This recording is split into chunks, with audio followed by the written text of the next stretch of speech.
이제 신체 기능 평가, 자세예요, 자세.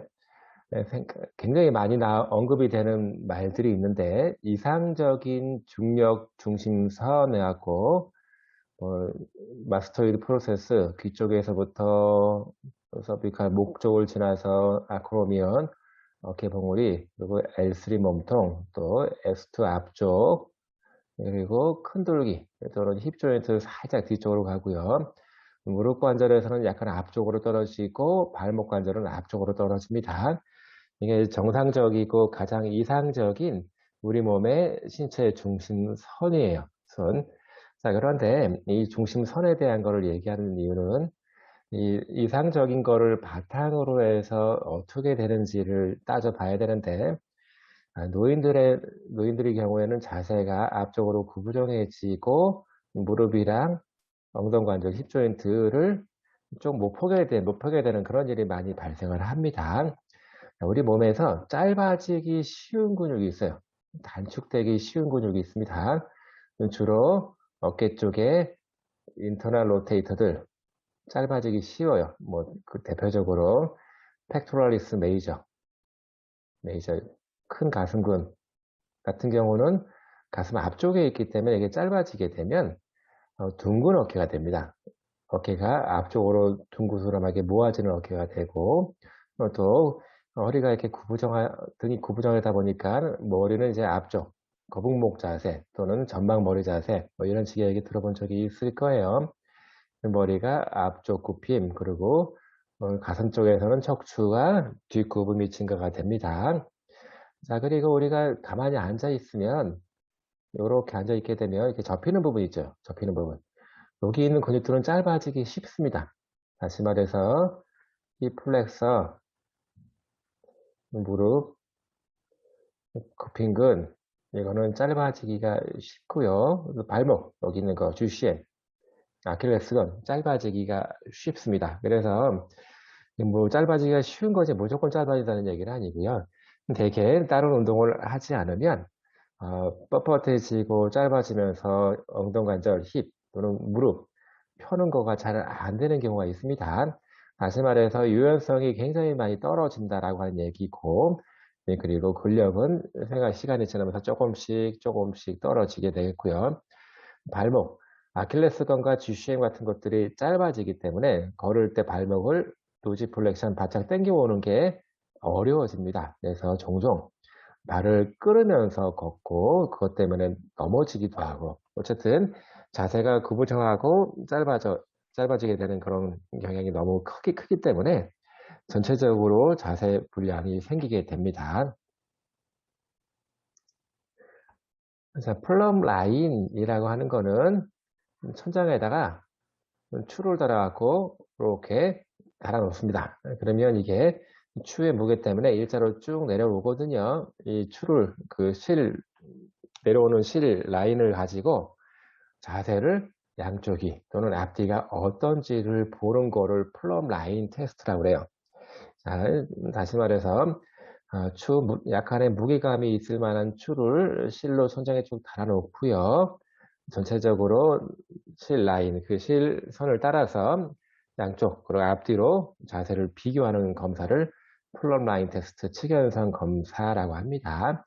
그래서 좌우로 볼 때는 항상 대칭적이어야 되는데, 지금 이분의 입장에서 보면 몸이 약간 이쪽으로 치우쳐져 있는 거지요. 그리고 앞뒤로 볼 때 이게 얼만큼 전방머리 자세가 되는지, 허리가 구부정한지, 이런 것들을 폴람 라인을 가지고 평가를 합니다. 그 큰 비용이 들어가거나 뭐 큰 번잡한 장비가 필요한 것이 아니기라서 임상 현장에서 많이 사용되고 있어요. 그리고 간단하게 할 수 있는 검사가 있는데, 물론 이 장비는 좀 구입을 하거나 좀 어디서 구해와야 됩니다만, 이 장비 자체가 비싸거나 아주 복잡한 장비는 아니에요. 전체적으로 자세, 어깨 또는 골반 자세가 올바른지를 보기 위해서 골반 높이, 양쪽의 골반 높이가 똑바로인지 아니면 이렇게 되는지 해서 일단은 일리아 크레스트, 엉덩뼈 능선 쪽을 양쪽 높이를 측정하는 겁니다. 뭐 예를 들어서 우리가 허리춤 지을 때 허리 잘록한 부분을 손으로 양쪽으로 짚게 되는데 그런 부분의 높이를 측정하는 거고요. 어깨 쪽에서는 아크로미온, 어깨 봉우리 높이에서 경사가 생기는지 중간에 이제 경사를 측정해주는 계기판이 있거든요. 그래서 뭐 최근에는 뭐 디지털 경사계도 뭐 많이 쓴다라고 하는데 상당히 임상 현장에서 많이 쓰고 있는 방법이에요. 또 리드코 자세 평가라고 하는 평가지가 있습니다. 오른쪽 그림에 보게 되면 전체적인 자세, 특히 머리가 왼쪽으로 가는지 어떻게 치워졌는지 이런 식의 항목도 있고, 또는 어깨 높이가 균형적인지 불균형한지에 대한 항목도 있고, 척추가 오른쪽 왼쪽, 척추는 사실은 앞뒤에서 볼 때는 일자로 되어 있어야 되는데 척추 옆 구분증이 생기게 되면 몸통이 뒤틀어지면서 옆으로 이렇게 휘게 되는 것을 볼 수가 있습니다. 그리고 엉덩이 높이, 그리고 발목에 대한 거, 목, 등, 몸통 등등 여러 가지 항목에 대한 거를 그림의 상태를 보고 평가를 하는 겁니다. 특히 젊은 사람들 같은 경우는 뭐 목이 안 좋거나 발목이 안 좋거나 이렇게 따로따로 안 좋을 수 있겠지만, 노인들 같은 경우는 전반적으로 다 자세가 안 좋고 전반적으로 다 뒤틀어져 있기 때문에 이렇게 리드커 자세평가지를 사용해서 몇 점 정도다라고 이렇게 파악을 해서 비교하는 경우도 많이 있습니다. 그리고 물리치료 현장에서 굉장히 많이 쓰는 균형 평가입니다. 균형이 안 좋으면, 이게 안 좋으면 다시 보행도 안 좋을 거고 여러 가지 활동도 안 좋게 될 수밖에 없기 때문에 균형을 기본적으로 측정하고 그거에 대한 얼마큼 좋아졌는지도 비교해서 환자분한테 얘기를 많이 해주거든요. 자, 균형은 일단은 우리가 균형을 잡고 서기 위해서는 발목이든 무릎이든 힙 또는 몸통이든 간에 상당히 많은 근육들이 서로 상호 조율이 되면서 발목이 무너지지 않게, 몸통이 무너지지 않게 계속 유지를 하고 있습니다. 균형에는 크게 중요한 감각이 세 가지가 있어요. 시각, 안뜰 감각, 그리고 고유 감각이 있습니다. 세 개 중에서 뭐 어떤 게 제일 중요하고 어떤 게 제일 중요하지 않다 이렇게 말할 수는 없고요. 이 세 가지 감각을 가지고 우리가 균형을 잘 잡고 서는 겁니다. 예를 들어서 시각은 전체 환경 내에서 내 몸의 위치를 파악해서 균형을 잡는 데 도움을 주는 거고요. 안뜰 감각은 몸통과 머리 위치 또는 시각적인 거를 한꺼번에 컨트롤 해주면서 우리가 균형 잡게 만들어 주는 거고요. 고유 감각은 우리가 서 있을 때 어떤 근육이 늘어나고 짧아지고 힘주고 힘 빼고 있고 관계된 그런 감각들을 계속 올려주고 있으면서 넘어지지 않게 근육과 여러 가지 신경들을 잘 조절해서 있을 수 있게 만들어주는 감각입니다. 이 세 개 중에 어떤 한 개라도 망가지게 되면 균형을 잡는데 상당히 문제가 생기고요. 또는 우리가 제일 싫어하는 낙상이 일어날 수가 있겠습니다. 낙상이라고 하는 거는 대부분 제 노인들한테 한두 번씩 경험이 있는 거라고 보여지고 젊은 사람들도 이제 한두 번씩 넘어지게 되는데, 넘어지는 거가 큰 문제라기보다는 넘어져서 생기는 여러 가지 안 좋은 것들이 더 큰 문제가 되는 거거든요. 뭐 예를 들어서 골절은 뭐 큰 충격이 와서 뼈가 부러지는 건데, 낙상 때문에 상당히 많은 노인들이 골절을 겪게 되고, 골절이 있으면 노인들이기 때문에 또 뼈가 붙질 않아요. 그래서 젊은 사람들보다 훨씬 더 캐스트, 석고붕대를 오랫동안 하고 있어야 되고, 그러다 보면 기능이 훨씬 더 떨어지는 경우가 있습니다. 낙상에 대한 거를 무조건 방지해야 되는데, 그래서 균형 기능을 좋게 만들어야 되는데요.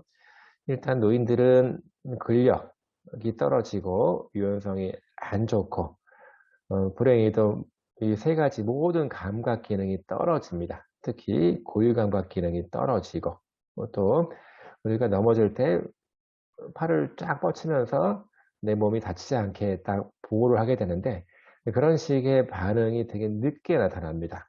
팔을 뻗친다고 하더라도 이미 넘어진 다음에 뻗치거나 바른 시간이 되게 길어지는 거고, 또 걷는 것 자체가 문제가 되고, 또 우울증이 있으신 분들이 자세가 좋은 경우가 거의 대부분 없습니다. 뭐축 늘어지고 구부정하게 표정도 안 좋고 그러다 보면 낙상의 우려가 훨씬 더 균형이 떨어지기 때문에 낙상의 우려가 생기는 거고, 특히 시각적인 측면이 상당히 감소가 되는데 어두운 조명, 노안이라고 그러죠. 노안 어르신들이 노안이 있게 되면 밤에 걷는 거, 밤에 운전하는 거 굉장히 위험합니다. 실제로 뭐 잘 안 보인다기보다는 빠르게 주변 시각적인 환경들을 잡아내지를 못하게 돼요. 또 그리고 특히 계단을 보면 이렇게 되어 있는데 요 끄트머리가 어떻게 되어 있는지를 한눈에 딱 보고 알기가 어려워서 계단에서 넘어지는 경우가 굉장히 많습니다. 그래서 노인들이 있는 집에서는 계단 끄트머리 단을 요거를 잘 분간하기 위해서 눈에 잘 띄는 색깔로 쫙 테이핑을 해주는 것도 하나의 방법이고요. 울퉁불퉁하거나 미끄러운 바닥이 있어서 넘어지는 경우도 많습니다. 또 최근에는 뇌졸중 환자분들 같은 경우는 상당히 거동이 이미 불편한 거지요. 뭐 마비가 돼 있고 감각이고 운동이 다 마비가 돼 있고 또 스파스티시티 때문에 움직임이 원활치 못하고 치매 환자분들도 마찬가지고요. 그리고 참 재밌는 거는 최근에 낙상 경험이 있는 사람들이 훨씬 더 많이 넘어집니다. 여러분들이 아마 경험을 해본 적이 있을 거예요. 미끄럼판에서 겨울에 얼어 있는데 뭐 이상하게 저 걷다가 넘어질 것 같은 느낌이 있으면 꼭 넘어집니다. 이렇게 굉장히 걱정이 많고 우려감이 높아지면 오히려 자세가 틀어지면서 넘어지게 되는 경우도 많고, 보행 보조 도구, 특히 뇌졸중처럼 지팡이를 많이 쓰고 있어요. 그분들은 자기 몸뚱아리는 턱에 걸리지 않고 넘어갈 수 있는데 지팡이가 걸리고 워커가 걸리고 목발이 걸리는 거예요. 그러면 지팡이가 걸리면 같이 넘어가는 거죠. 그래서 보행 보조 도구를 지팡이처럼 그런 것들을 사용하고 있는 사람들은 또 그거에 대한 또 주의를 크게 기울여야 됩니다. 임상 현장에서 굉장히 많이 쓰는 검사가 롬버그 테스트라고 하는 겁니다. 자, 시각적인 영향을 판단하는 거예요. 그래서 가만히 발을 이렇게 붙이고 눈을 뜨고 서 있을 때랑 발을 붙이고 눈을 감고 서 있을 때랑, 시각적인 거는 전체 환경 내에서 내 몸의 위치를 판단해서 균형을 잡아주는 데 도움이 되는 거거든요. 그런데 눈을 감고 있으면 시각적인 환경적인 자극을 받아들이지 못하기 때문에 그 균형을 잡는 것에 상당히 어려움을 느끼는 경우가 있습니다. 자, 이런 경우는 대부분 몸에 있는 프로프리오셉션, 고유 감각에 대한 거를 많이 정보를 얻어서 이렇게 서 있어야 되는데, 고유 감각 기능이 떨어지는 사람들은 이렇게 눈을 감고 있는 거에 상당히 애로사항을 많이 호소하고 있습니다. 다시 말해서 눈을 감게 되면 흔들림이 굉장히 심해지는 거예요. 자, 이렇게 할 수도 있고, 아니면 좀 더 진보적인 방법은 한 발로 서 있고 한 발은 이렇게 들고 있는 거예요. 양발로 서서 눈을 감고 있는 것도 힘들 텐데 한 발로 서서 눈을 감고 있으면 더 힘들겠죠. 또는 발을 이렇게 모으고 있는 경우도 있고, 발을 이렇게 11자로 아래 앞뒤로 이렇게 놓고 있는 경우도, 이렇게 해서 평가하는 경우도 있습니다. 어쨌든 롬버그 검사라고 하는 거는 눈을 뜨고 눈을 감고 이렇게 해서 시각적인 영향 또는 프로프로셉션이 얼만큼 잘 작동이 되는지, 시각을 차단했을 때 고유 감각이 얼만큼 잘 작동하는지를 보는 검사가 롬버그 검사다라고 이렇게 생각하면 되겠습니다. 저 굉장히 많이 쓰는 평가 도구입니다. 버그 밸런스 스케일에서 BBS라고 하고, 자, 여기서는 일단은 BBS, 버그 균형 척도는 총점이 56점입니다. 56점이고, 자, 20점 미만이면 낙상 고위험군입니다. 자, 그래서 20점 미만으로 나온다 그러면 굉장히 넘어질 만한 그런 가능성이 무지하게 높은 그런 것들이에요. 14개의 항목을 3개 영역에 14개 항목으로 구성되어 있고 보니까 앉은 자세에서 일어나기, 잡지 않고 서 있기, 또는 선 자세에서 앉기, 의자에서 의자로 이동하기, 두 발 벌리고 잡지 않고 서 있기, 바닥에 있는 물건 집어 올리기, 제자리에서 360도 회전하기 등등 여러 가지 14가지 항목들이 있는데 이런 항목들을 보면 우리가 생활 중에 경험할 수 있는 여러 가지 동작들에 대한 균형을 이 BBS가 평가하는 거다라고 이렇게 보는 거지요. 전체 총점은 56점이고요. 20점 미만이면 낙상 고위험군, 그리고 40점 이상이면 낙상 저위험군, 넘어질 것 같지 않은 분, 이렇게 보면 되겠습니다. BBS에 대한 점수를 보니까 되게 노인화 될수록, 나이가 많을수록 점수가 많이 떨어지는 것 같아요. 이 점수는 어떤 특별한 질환이 없이 정상적인 생활을 하고 계신 분들에 대한 평가 점수입니다. 이 점수를 아는 거는 뭐 크게 중요하지 않고 대신에 이렇게 컷포인트가 될 만한 것들을 잘 알고 있는 게 굉장히 중요하겠습니다. 자, 기능적 뻗기 검사에서 Functional Reach Test, FRT라고 이렇게 얘기하고요. 굉장히 간단하게 빠르게 검사할 수 있어서 임상에서 무지무지 많이 씁니다. 그냥 가만히 선 상태로 해서 팔을 앞으로 쭉 뻗고 어디까지 있는지를 보고 허리를 숙여서 쭉 뻗을 때 얼만큼 더 뻗쳐지는지를 거리로 측정하는 거예요. 다시 말해서 몸을 구부려서 더 많이 뻗을 수 있다는 얘기는 몸통을 조절하는 능력이 좋다는 얘기고 그만큼 균형을 잘 잡을 수 있다라고 하는 거기 때문에 간단하게 평가할 수 있는 굉장히 좋은 평가 도구입니다. 캐나다 연구를 보니까 노인들 평균 29cm 정도를 앞으로 내밀 수가 있겠더라 이거죠. 자, 그런데 17.5cm 이하면 이거는 뭐 걷거나 어떻게 이동하는 게 상당히 어려울 것 같다라고 판단되는 거고 18.5cm 이하면 낙상, 넘어질 만한 위험성이 굉장히 많다라고 이렇게 생각을 합니다. 서 있지 못하는 분들한테는 그냥 앉은 상태로 하는 경우도 있습니다. 똑같아요. 이렇게 앉은 상태로 해서 팔을 앞으로 쭉 뻗는 거지요. 그래서 똑같이 이렇게 약간은 모디피드 버전도 있다라고 하는 것도 같이 알기 바라겠습니다. 자, 그리고 이제 한발 서기 검사, 이제 월 엑스텐딩이라고 해서 한쪽 발을 들고 한쪽 발로만 서 있는 겁니다. 양발을 지탱해서 설 수 있으면 그거보다는 한 발로 서 있는 게 훨씬 더 균형 잡기가 어렵거든요. 그래서 이제 바닥 쪽에 지탱하고 있는 BOS가 좀 작아지기 때문에 양발로 하기보다는 한 발로 있는 게 훨씬 더 어렵습니다. 자, 그래서 한 발 서기가 30초 이상 가능하다. 그러면 넘어질 것 같지 않은 거예요. 균형을 잘 잡을 수 있는 겁니다. 그 반대로 뭐 30초 미만이다, 20초 미만이다 그러면 상당히 좀 어려울 수가 있겠다라고 볼 수 있는데 불행히도 나이를 먹으면서 이 한발석이 평균 시간은 두드러지게 떨어집니다. 이 얘기는 시각적인 거 또는 프로프로셉션, 특히 고유감각적인 것이 크게 감소하기 때문에 그렇습니다. 이 한발석인 검사도 임상에서 굉장히 많이 쓰여지고 있어요. 자, 이것도 이제 일어나 걷기 검사 또는 일어서 걷기 검사에서 타임드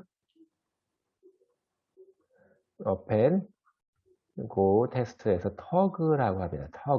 터그라고 합니다. 자, 이것도 간단합니다. 이게 처음에는 앉은 상태로 대기하고 있다가 3m 앞쪽에 이렇게 반환점을 만들어 놓고요. 시작하면 일어나서 3m를 돌고 와서 다시 앉는 시간을 측정하는 거예요.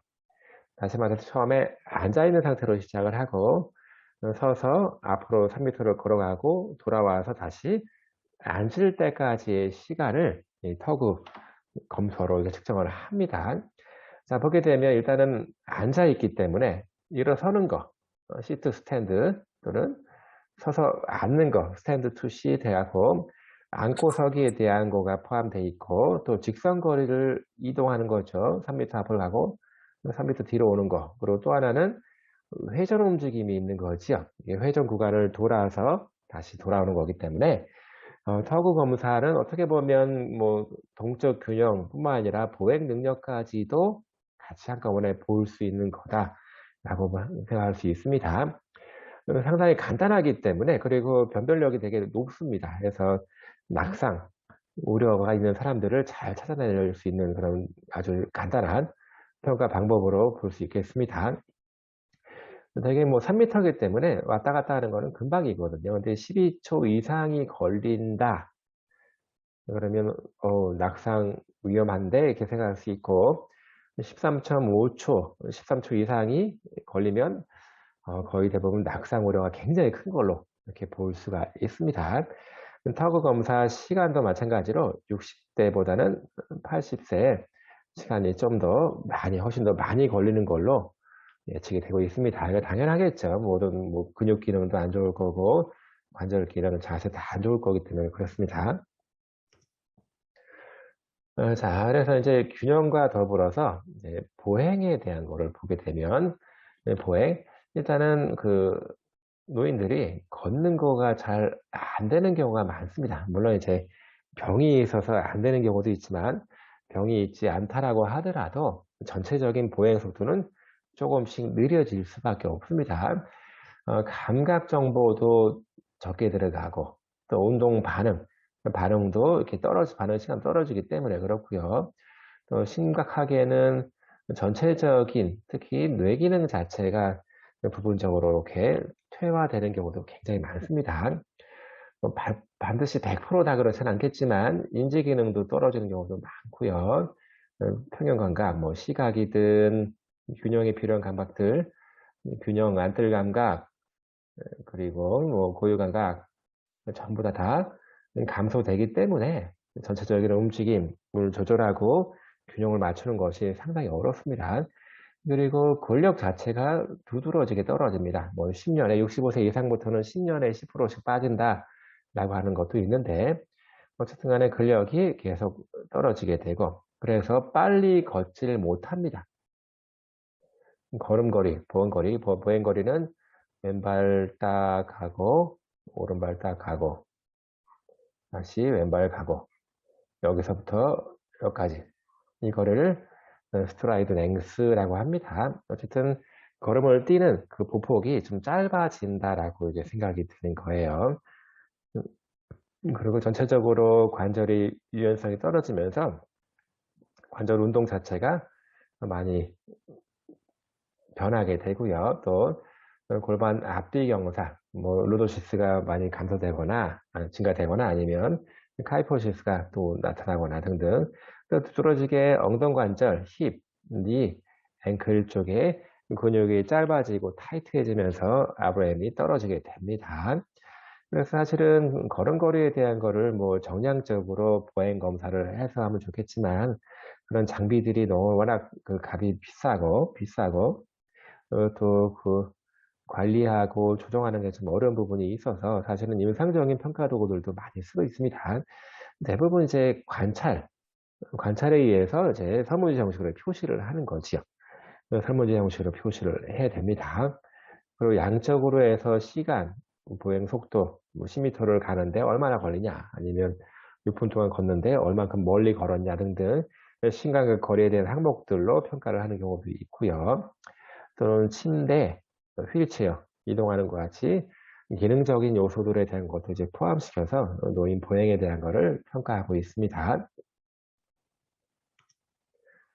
가장 많이 쓰는 방법이 보행 속도입니다. 보행 속도, 뭐 게이트 스피드라고 하는데 뭐 4m 거리, 뭐 2m 거리 때 대부분 10m를 측정합니다.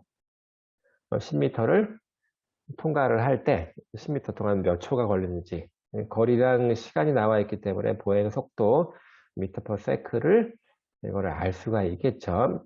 자, 보행 속도가 4m를 걷는데 5초 이상 걸린다. 이거를 계산해 보니까 0.8m per sec인데 아무래도 0.8m per sec는 젊은 사람들의 한 반에서 3분의 2 정도입니다. 20대 초중반에 있는 그 젊은 사람들이 빨리 걸으면 1.5, 늦게 걸으면 1.2 정도 나오거든요. 그런 보행 속도에 비하면 상당히 떨어진 거죠. 어쨌든 간에 0.8 미터 퍼 세크다. 그러면 낙상 위험성이 높다라고 볼 수 있는 거고 0.8이라고 하는 게 상당히 중요한 의미가 있습니다.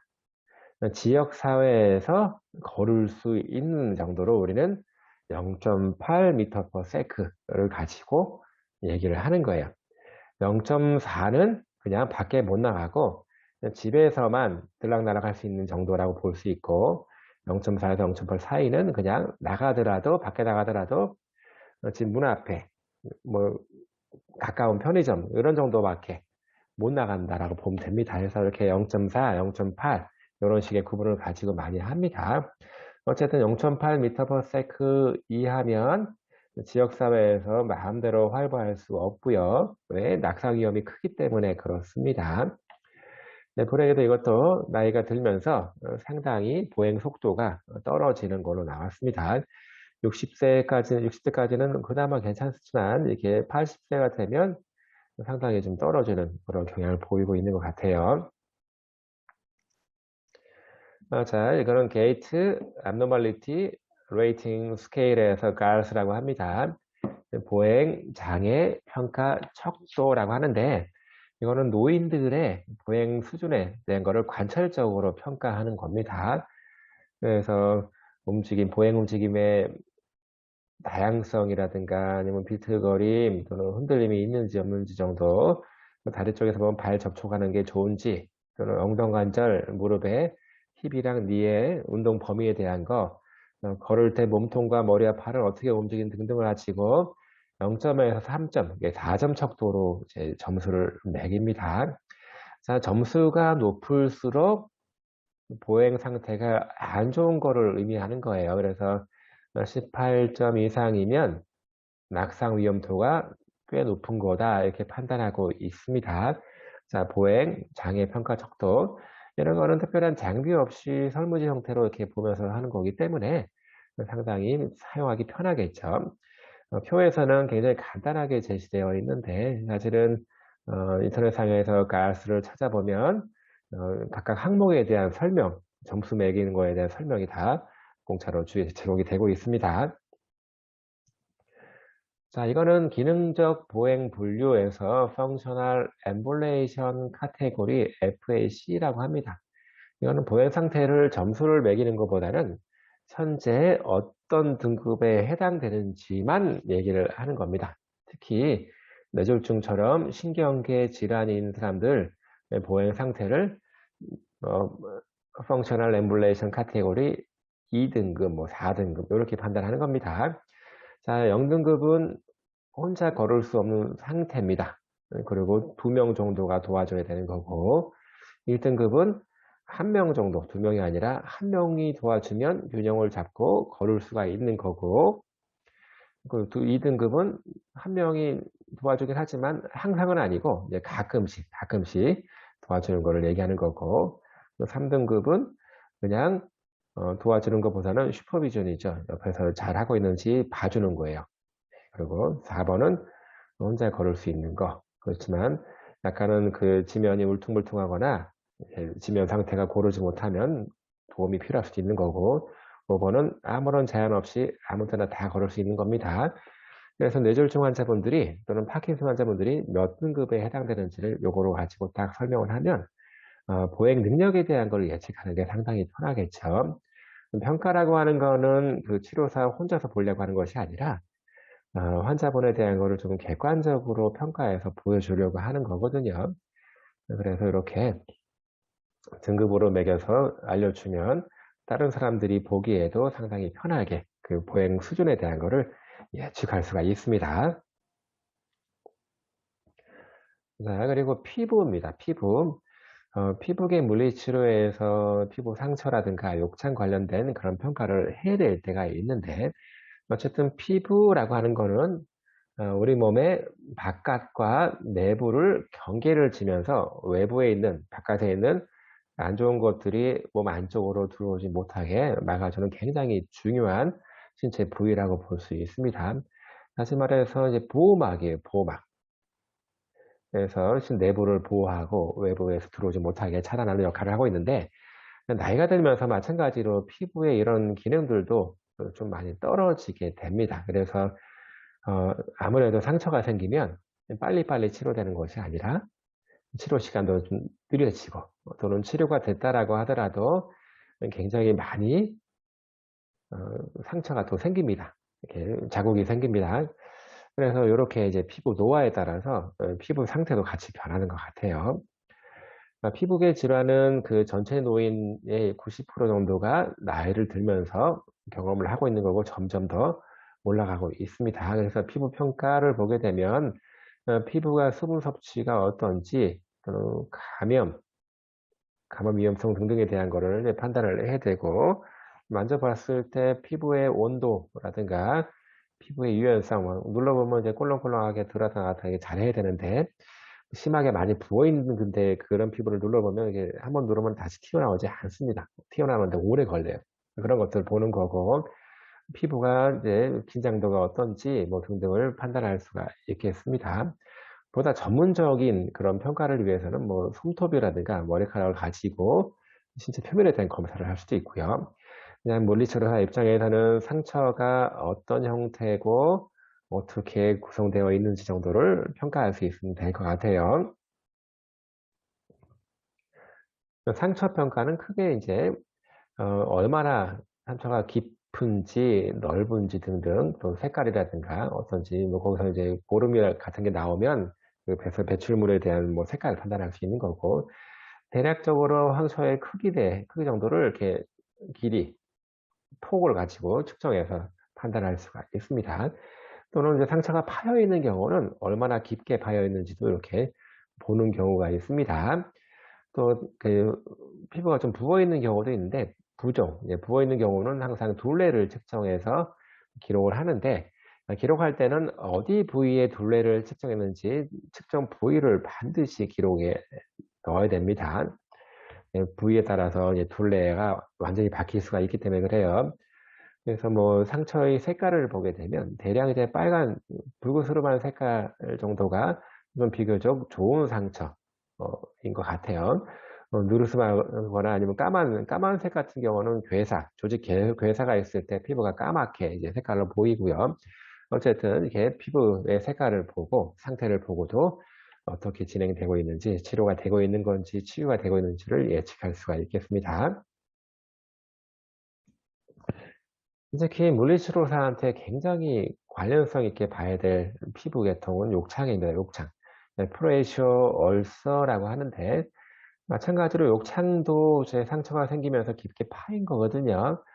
지속적인 압력 때문에 혈액순환이 안 좋아서 조직이 손상을 받고 괴사가 되는 겁니다. 자, 그런데 욕창이 안 좋은 거는 사실 욕창은 그 보호자, 주변 의료진들이 잘못해서 생기는 겁니다. 자세를 계속 주기적으로 바꿔줘야 되고 피부의 청결 상태를 유지할 수 있게 만들어줘야 되는데 그걸 조금만 이렇게 놓치게 되면 이렇게 욕창이 생겨서 상당히 안 좋은 일이 발생되는 경우가 굉장히 많이 생기고 있습니다. 자, 그래서 일단은 욕창이 생기면 다른 치료하는 것보다도 욕창 치료를 먼저 해야 되기 때문에 기능적으로 상당히 안 좋아지는 겁니다. 자, 욕창 평가도 보면 바덴 스케일이라고 있고 여섯 가지 영역에 대한 것들을 3, 4점 척도로 검사하는 겁니다. 네, 그리고 18점 이하는 욕창 우려가 높다라고 보는 거고 국제 욕창 분류 체계 이것도 이제 단계로 하는 겁니다. 현재의 피부 상태가 몇 단계에 해당되는지를 다 보면 되는 건데 1단계는 일단은 창백성이면 하얗게 된다는 얘기인데 하얗게 되지는 이제 오랫동안 눌려 있으면 피부는 허여지거든요. 그렇지 않지만 약간 붉은스러워진 정도로 만져보니까 피부가 재근재근 열이 나고 약간 부종이 있고 단단해진 느낌이 있어요. 그게 1단계라고 볼 수 있고 뭐 쉽게 말하면 1단계는 아직 상처가 생긴 거 아닙니다. 상처가 생기기 전 단계라고 볼 수 있겠고 2단계는 부분적인 피부 손실이 있는 겁니다. 그리고 3단계는 그 손실이 좀 커서 욕창이 근육 쪽까지도 많이 침범된 거. 4단계는 뼈까지도 나온 거죠. 자, 이게 뭐 욕창 관리는 최근에는 잘 되고 있기 때문에 이게 뭐 4단계까지 굉장히 안 좋게 가는 경우는 사실은 드물기는 하지만 이전에는 굉장히 사실은 많았어요. 이 압력에 때문에 생긴다라고 하는 그런 생각을 많이 못하고 있어서 그런 그 환부에 대한 관리가 잘 안 돼서 가장 심한 경우를 본 게 뼈까지 다 드러난 경우도 있었습니다.